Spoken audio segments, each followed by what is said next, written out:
Hey, Coach, I know you didn't get a ton of time with your guys in spring on the field. How's this kind of been for you in terms of information gathering about your group and also the newer guys that you have on campus since the summer? How are they kind of handled things in meetings and whatnot?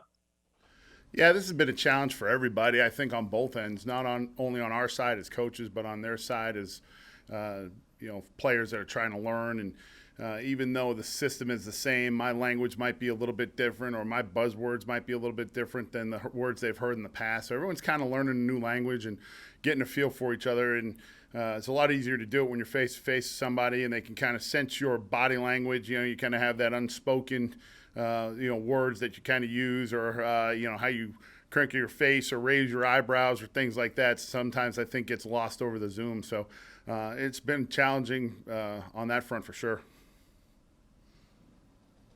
Husker Online, Sean Callahan. Yeah, coach. I guess I asked the other coaches this too. When you first saw that schedule just laid out in front of you, how much did it get your attention? And as far as your guys, do you think when you have a schedule like that laid out, does it get their attention right away as you get on that practice field? Yeah, I don't know about the guys. You probably have to speak for them. But the way I was brought up, not only as an athlete but as a coach as well, is spot the ball, put the ball down. Let's play the best of the best, and let's do it all the time. We knew who we were going to play. Everybody knew you were going to play the teams on your side of the conference, and then you're going to obviously we knew we were going to play Ohio State, and so let's get ready to get ready, and we'll know where we stand. Better come out ready to go, and that would have been the same no matter what opponent we have played in this league. I don't think that there's one that you're going to go, okay, we don't have to get ready for these guys. So we're going to work hard. We're going to get ready. We're going to go out there and play the best that we can. Lincoln Journal star Steve Sipple. Go ahead, Sip. Coach Dawson, you weren't part of it. You weren't here, but Nebraska allowed 5.7 yards per carry to Big Ten teams in Big Ten play last year. How much is that on your mind? How much is it on the coaching staff's mind?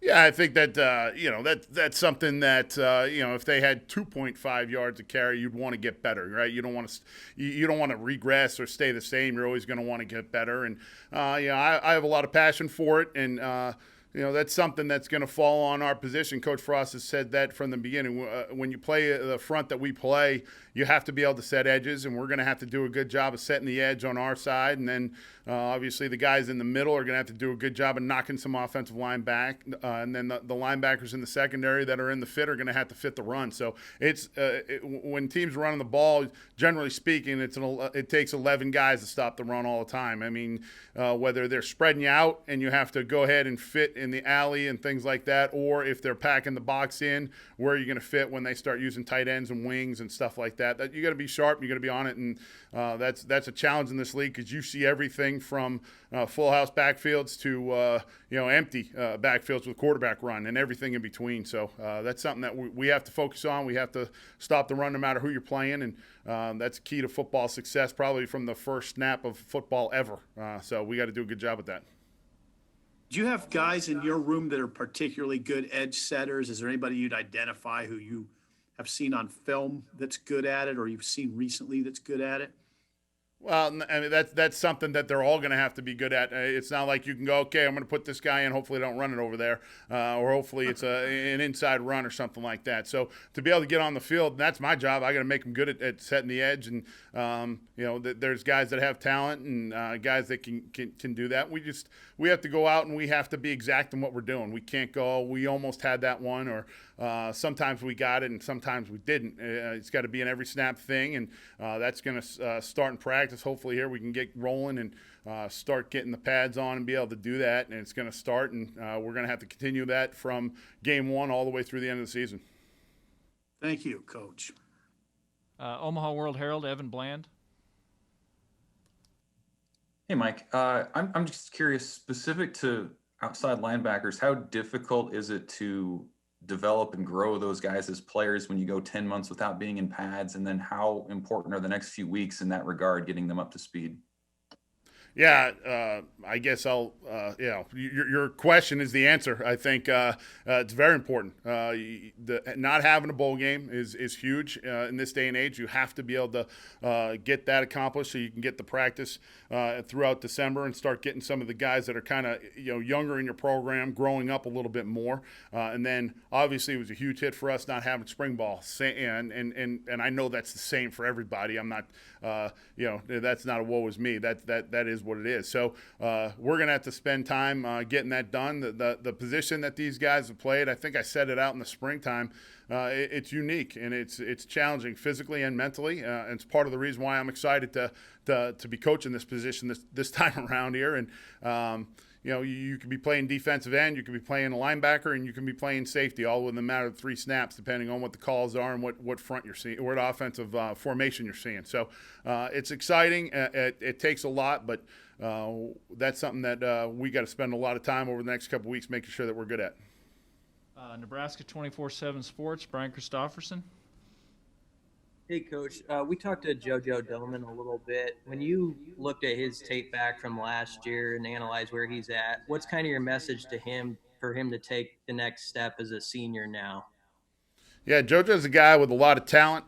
He can play like a defensive back, just what I just mentioned. He could be your guy that's a safety, almost nickel, but at the same time, he's very physically fit and strong. He's got a body type of almost an inside linebacker to be able to make that, and that's combination of that skill set with that strength is what makes him a guy that you don't feel bad about putting him to the field as an outside linebacker. Sometimes with outside linebackers that may be a little bit bigger, more towards the defensive end bodies, you all of a sudden have to walk them out on an open number 2 in space. And that's something that we have flexibility to do with him as that body type. My challenge with him, he's a guy that can flash and make great plays. And we have talked about this a bunch of times. Just we got to get to the point where he's kind of the bell cow for our group as our senior. That's going to be the guy we're going to expect production from all of the time. Can't miss snaps. Can't have a my bad. Can't have an almost. Got to do it all the time. And that's something as a senior I think that that's a challenge that he's looking for. And he wants the bar set high and he wants to be pushed, which I'm really excited about being able to get out there and get after it with him. Thank you. Hale Varsity, Derek Peterson. Hey, Mike. What kinds of things do you need from those outside backer spots specifically to generate more of a pass rush or to help generate more of a pass rush than what Nebraska's had in the last few years? Yeah, I think that number one, when you're watching the pass rush, obviously you got to have good athletes that are coming off the edge that are explosive. You got to every level of football, the pass rush always starts with speed in my mind, and I don't think that anybody would be able to convince me otherwise. Also, we got to rush as a group. It's got to be a combined effort. The 4 guys rushing in a 4-man rush have to be working together. If you have one guy that hits a great move and the guy on the other side blows an assignment or lets the quarterback escape, that great move goes for nothing. You never see it. You never see any return on it. So we have to do a good job that way, and we got to be smart when we do bring more than 4 and make sure that we know exactly where we fit in the rush. But the pass rush is obviously something that we're putting a big emphasis on and something that we're going to work really hard at, make sure that we get better at and improve where we are compared to where we were last season. Okay, time for 2 more. Oh, sorry. You can go ahead. Go ahead, Derek. No, go ahead. Ask the Marcus Gold question. You got a smile on my face. Yeah, Mark. I know he's a guy that you're proud of. He had kind of a breakout last year with the Giants. Can you take anything that he worked on in the offseason before the season and point to that and say, with your guys, hey, these are some things that you can work on to have a similar kind of explosion?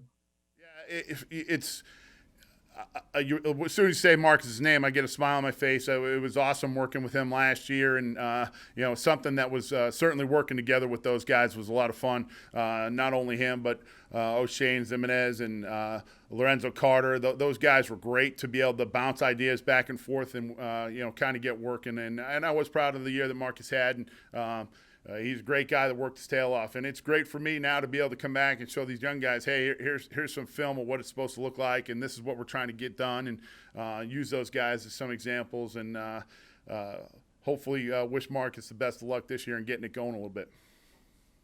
All right, we'll finish up with 2 more. Mitch Sherman from The Athletic. Hey, Mike, are you still getting the chance to work with Jalen Wright? I know that was the plan in spring before things got cut short to have him do some outside linebacker work. Yeah, the thing that's neat about Jamin, he's another guy that's he's a big, long guy that has defensive back skill set.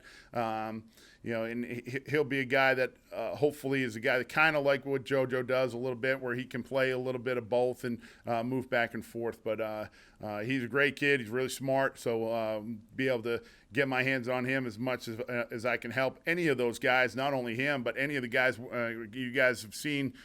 Coach Shins' defense, a lot of those guys coming off the edge or turning on and to become pass rushers in the blitz game. I mean, you're really becoming a contained rusher. So hopefully I can help with those guys, and any chance that I can get to help those guys become better pass rushers, I certainly am going to jump all over it.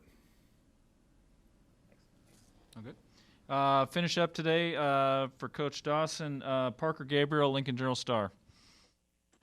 Hey, Mike. Not to just totally go down the list of players, but in the spring, you hadn't had much time at all to get to know, especially the incoming guys, Nico and Blaze and Jamari. What are your early impressions? I know you haven't been in pads much of that group, and maybe specifically of Nico, given that he's a little bit older as a junior college guy joining the room. Yeah, I'm excited to get the pads on with these guys and really start to be able to give you probably a little bit better answer at some point here. But the good thing about this outside linebacker group, we have a good bunch of guys that are hungry to improve and get better.